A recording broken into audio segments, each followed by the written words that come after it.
Cela veut dire que Dieu n'est pas comme ce que tu vois. Dieu n'est pas comme les hommes où tu dois aller te prosterner devant. Dieu n'est pas comme les images taillées que les gens vont se prosterner devant. Mais Dieu est un esprit. Il dit celui qui veut l'adorer doit l'adorer en esprit en vérité.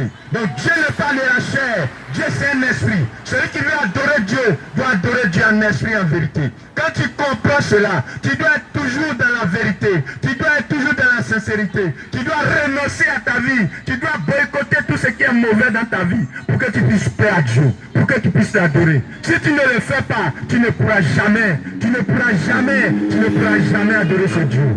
Ce que tu dois le faire, c'est de reconnaître d'abord tes mauvaises pensées, tes mauvaises voies, et abandonner ces mauvaises voies et tes mauvaises pensées, afin que tu sois glorifié, afin que tu sois pardonné, et que tu aies la force pour adorer Dieu. Frère bien-aimé, si tu le fais cela, tu recevras la grâce de Dieu dans ta vie. Mais si tu penses que Dieu est des choses que les hommes utilisent, comme les marabouts, ils tuent les cabris, les moutons, pour mettre sur les bois, ou encore quoi que ce soit. Si tu penses que Dieu est comme ça, c'est du mensonge.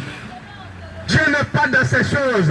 Dieu, il est en esprit en vérité. Il dit, celui qui veut m'adorer, qui m'adore en esprit en vérité. Tu ne peux pas adorer Dieu, étant donné que tu es un pécheur.